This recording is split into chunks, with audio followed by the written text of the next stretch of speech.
YouTube? This is your boy Alex. I'm back.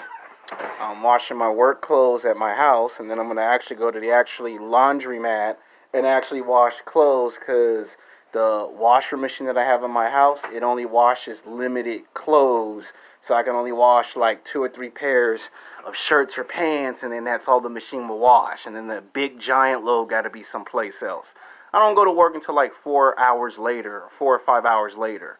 I do the late afternoon shift. That's like 4 hours. But that's not why you're watching my YouTube video now, is it? Now, I did say I was going to come back with a part 2 to the highly anticipated video, Sex Game, Television and Film versus Horror, part 2.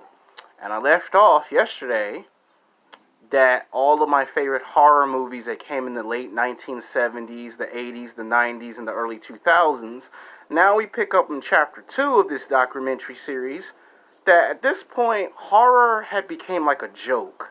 Like, it became a laughing stock. It was like what used to scare the shit out of you just became a part of entertainment. You know, all of a sudden you looked at Saturday Night Live, Mad TV was making fun of some of your favorite horror movies from that time period. You know, they were taking things that scared the shit out of them and were making fun of it. Like, they were making fun of Jason. Like, they would make fun of Jason Voorhees and how ugly he was and how he could not physically, sexually attract women to save his life. They were making fun of Michael Myers.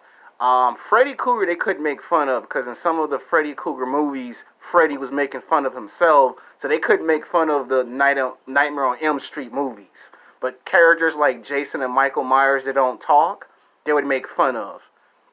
Chucky they would make fun of because he's short, which is a bad representation if you're a man that's short, because that's saying if you're too short, then you can't get no girls. So they would make fun of Chucky.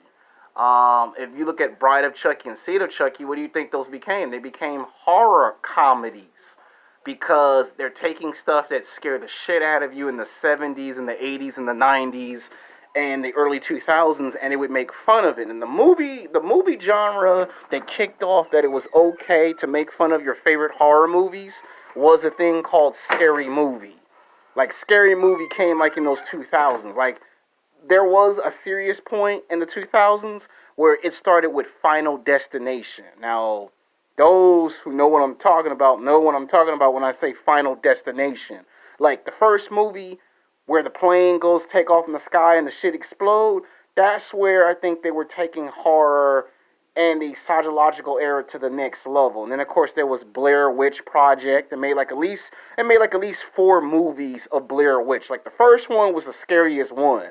Part 2 wasn't as scary as the first one, and Part 3 people said it was fake, and Part 4 was kind of like the first one. Until you find out it was a filmmaker who did that. So they were trying to advertise something new in the world of horror. And then they just strayed away from it. Like, Blair Witch and Final Destination was taking it to a new direction. And then from out of nowhere, they just gave up. Like, from out of nowhere, they just said, fuck it, let's make it into horror comedy. All of a sudden, they were taking all your beloved favorite horror characters from the 70s, the 80s, the 90s, into those 2000s. And they were just making fun of them. They would actually literally make fun of Jason Voorhees. See, when they made Jason versus Freddy, it had a seriousness to it. And then they started throwing in a bunch of comedy. They brought Chucky back, started making Bride of Chucky, Seed of Chucky, and just started making fun of the characters. And then Michael Myers, was the only one that was serious, but then all of a sudden you didn't get too many of those movies. They tried to revamp them with reboots, but this video is not about remakes or reboots. This is about what happened with the movies. Somewhere, I would say around 2005, somewhere around between 2003 and 2005, horror would get its powerful resurgence when people would go see Scary Movie, Scary Movie 2, Scary Movie 3, which would just make fun of all the horror movies. And it came with Saw. Now, Saw was like a new horror psychological thriller. It was like a psychological torture thriller because it introduced something new in the world of horror that hadn't been seen before.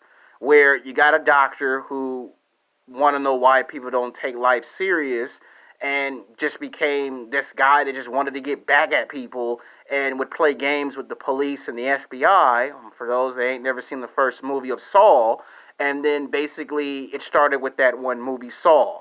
You know, there's that toy doll that would come to life and say something. You would hear him say, "The game's not over," and you'd be like, "Oh shit!"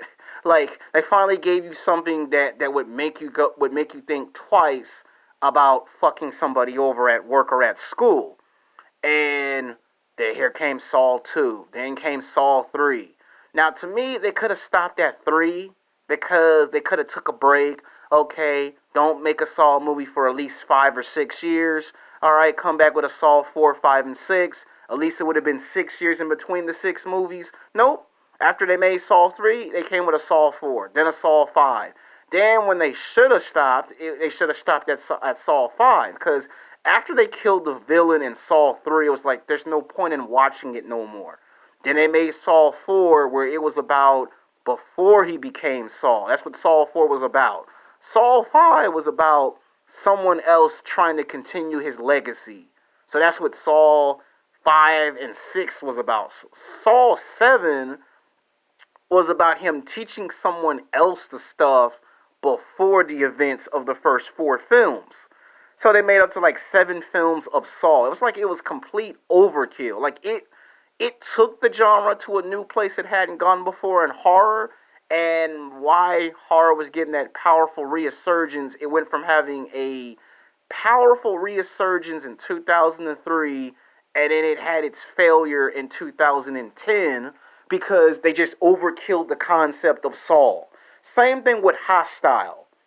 I loved the first film of Hostile. Problem was, the first film had a good concept. They took the idea of a young, attractive man who is so desperate for sex and validation with women that he would go to a foreign country to get it because he couldn't get it right here in America. And they played around with that concept. They made it where, what if you went to the wrong country and your dumbass still made the same mistake, but this time your mistake gets you killed? That was the whole point of the message of the movie Hostile. Be careful when you go to another country because you think it's better. That was the message of that first film. Hostile Part 2 kind of failed to make the mark.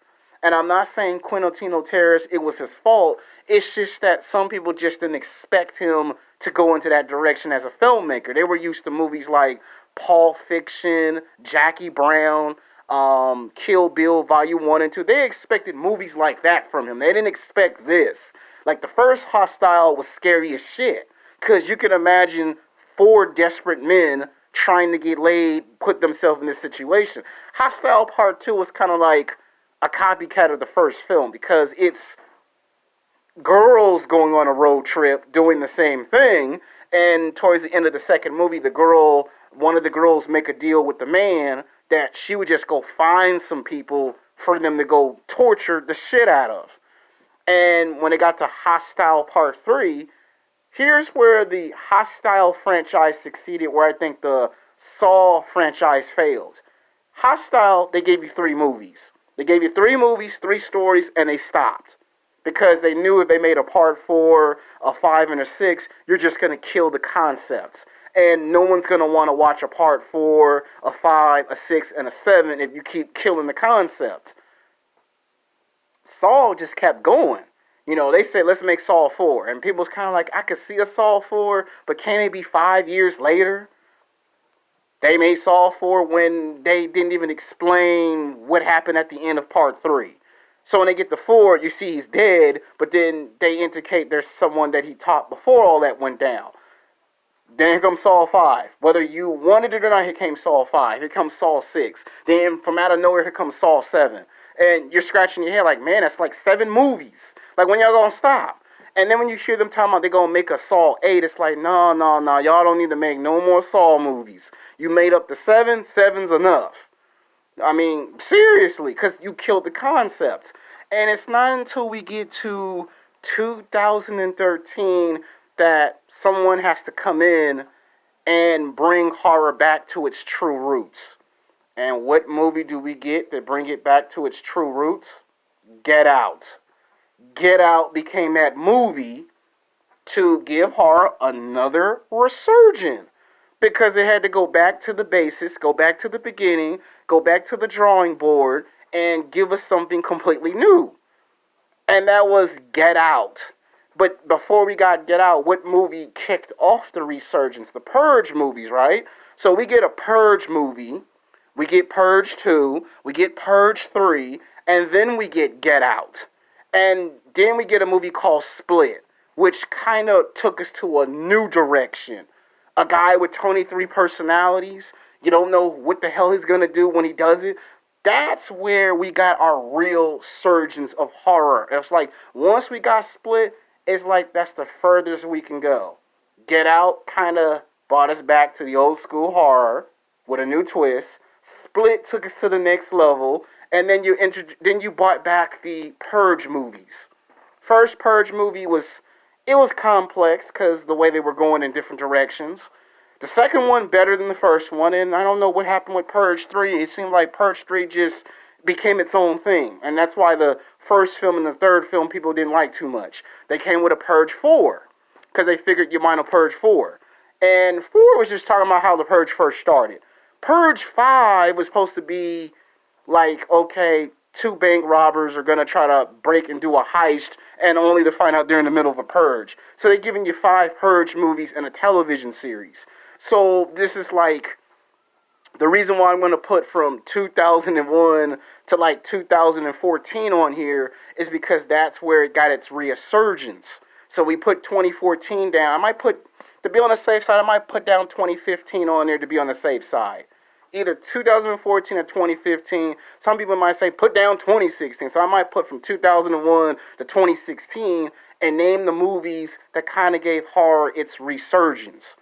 You know, and then people are going to ask, what about all these remakes? What do I think about remakes?